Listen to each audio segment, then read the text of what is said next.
اور جب توہین عدالت کی درخواست دائر ہوئی تو جناب اطہر منی صاحب اور ایک ججز جو بینچ میں شامل تھے، انہوں نے کہا کہ ہو سکتا ہے، یہ بھی تو ہو سکتا ہے نا کہ عمران خان کو پتہ ہی نہ چلا ہو ہمارے حکم کا، ان کے وکیل موجود تھے۔ تو یہ کیس جو ہے توہین عدالت کا عمران خان کے خلاف، کہ عدالت نے حکم دیا تھا ڈی چوک میں نہیں پہنچنا، تو یہ پہنچے تھے، اور بلکہ ان کے کارکنوں نے وہاں درختوں کو آگ وغیرہ بھی لگا دی تھی، وہ 10 دسمبر کو وہ بھی لگا ہوا ہے۔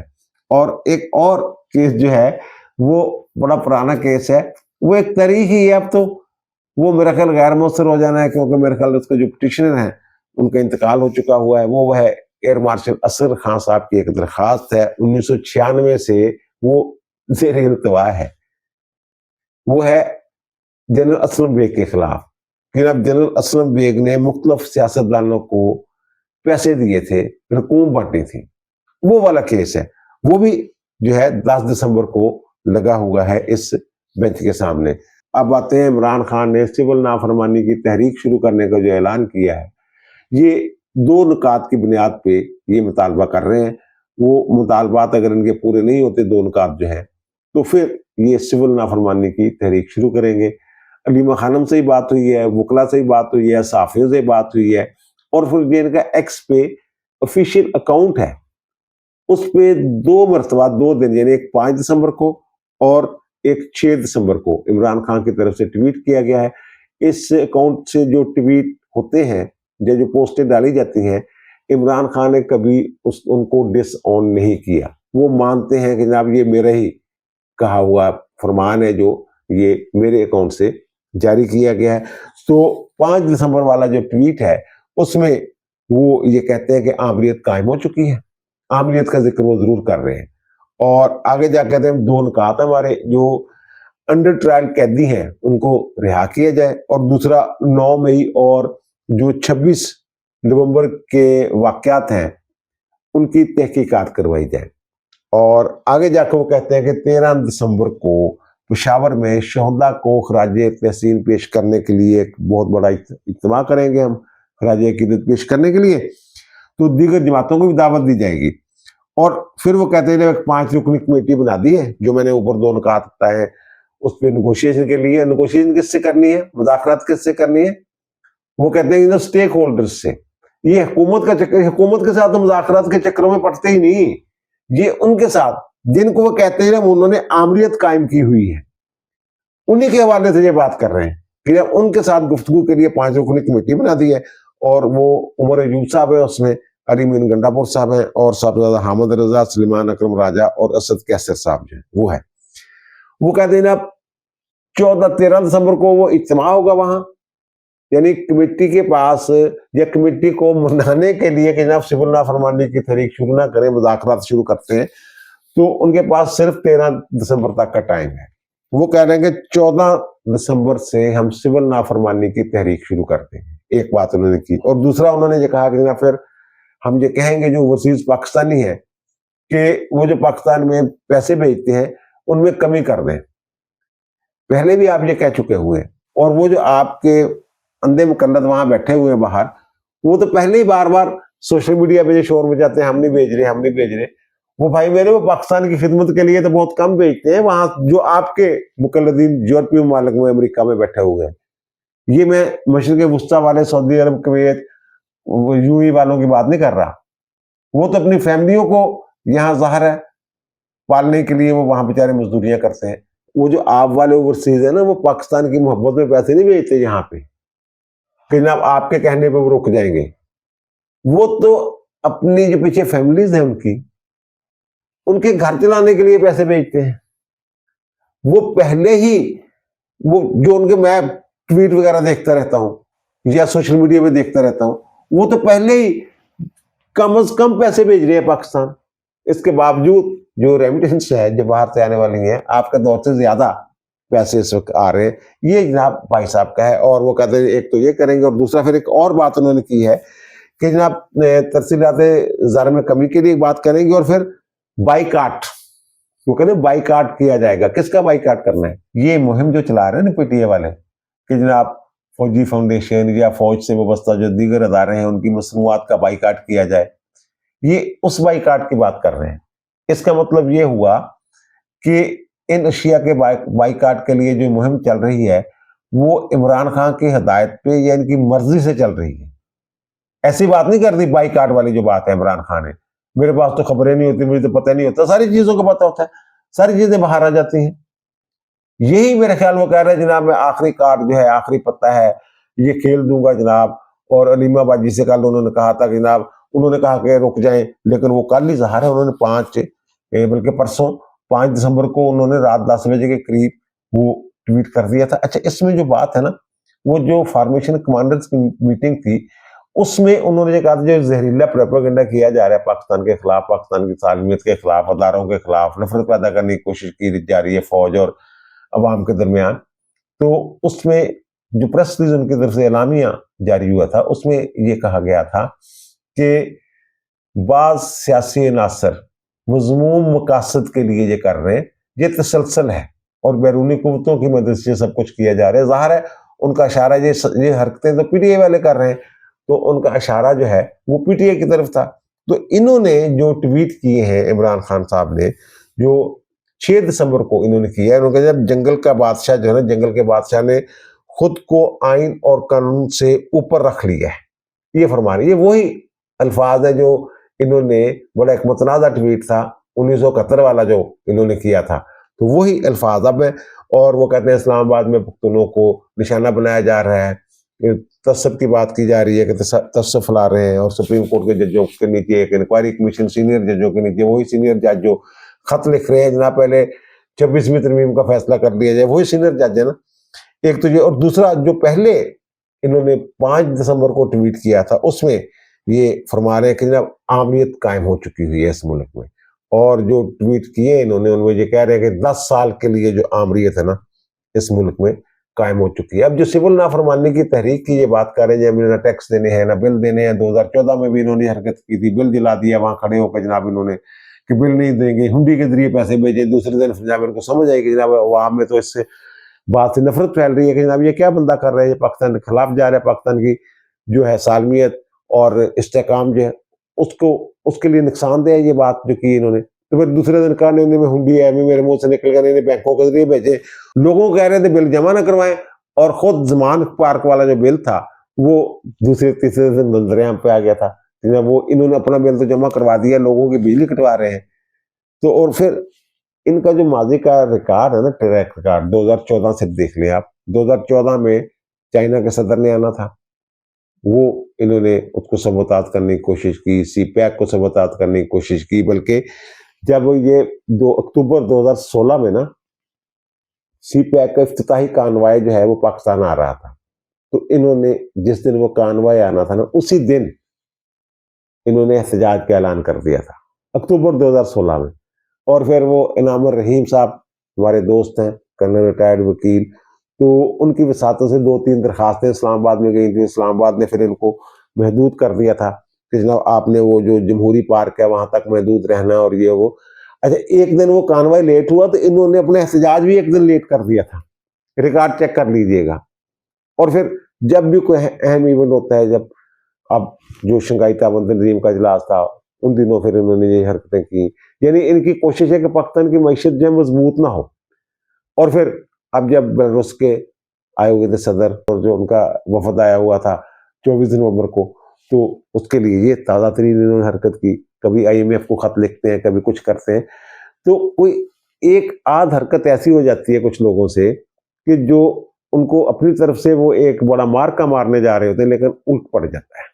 یہ میرا خیال ہے سول نافرمانی کی تحریک والی جو بات کر رہے ہیں نا، یہ الٹ پڑ جائے گی. پہلے ہی ان کا جو چہرہ ہے اس سے نقاب اتر چکا ہوا ہے. بہت سارے لوگ مجھے PTI کے ملے ہیں کہ یار ہم اس کو کچھ سمجھتے یہ کچھ نکلا. تو یہ جو سول نافرمانی والی بات ہے، اس سے اس بات کو تقویت مل رہی ہے کہ خان صاحب جو ہے اس ملک کی معیشت، اس ملک کے جو عوام ہے ان کی بہبود کے لیے کچھ نہیں چاہتے. یہ اپنی ذات کے لیے یہ سارا کچھ جو بھی کھیل ہے یہ رچا رہے ہیں. یہ تحریک خلافت والا دیکھیں نا آپ، وہ کیسے زوروں پہ جا رہی تھی. اور پھر گاندھی صاحب جو ہیں وہ بھی ان کے ساتھ شامل ہوتے ہیں. وہ ترک موالات والی وہ اس طرح کی انہوں نے تحریک شروع کی تھی، سول نافرمانی کی کہ جناب ودیشی مال نہیں خریدنا، پھر چرخے کاٹیں اور اپنا سود بنائیں اور اپنا جناب گھر چلائیں. اس طرح کی وہ تحریک تھی، وہ اکٹھی ہو گئی اور بڑا جناب انگریزوں کو بختہ پڑا ہوا تھا. پھر کچھ ایسا ہو گیا کہ جناب یہ دارالحرب ہے تو یہاں سے نکلے، ہجرت کر دیں افغانستان کی طرف، اور پھر جب افغانستان کی طرف گئے پہلا ایک آدھ قافلہ تو انہوں نے اندر آنے دیا، بعد میں انہوں نے جناب سرحد جو ہے وہ لاک کر دی. تو وہ سارے لوگ جو بیچارے وہ ساری تحریک کا جو ہے اسی طرح کی جو حرکتیں عمران خان کی یہ والی حرکتیں نا، مجھے لگ رہا ہے کہ یہ اوپر جانے کے جو تنزلی کا سفر ہے. آپ ہی بتائیں کہ کوئی محب وطن پاکستانی اس نیت سے بل دینے سے یا ٹیکس دینے سے انکار کر سکتا ہے کہ جناب پاکستان کی معیشت جو ہے وہ تباہ ہو جائے، پاکستان عدم استحکام کا شکار ہو جائے؟ اس سے عمران خان کو کیا فائدہ ہوگا؟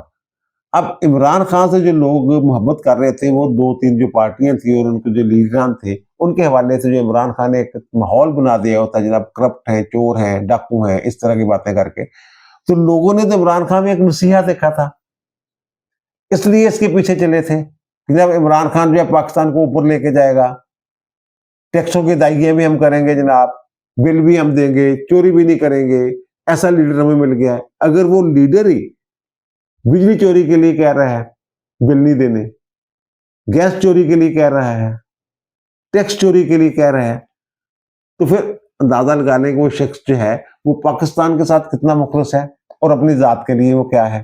اب دیجیے مجھے اجازت، انشاءاللہ دوبارہ ملاقات ہوگی نئے بھی علاقے کے ساتھ. اللہ تعالیٰ آپ پر، مجھ پر، ہم سب پر مہربان رہے. اللہ حافظ.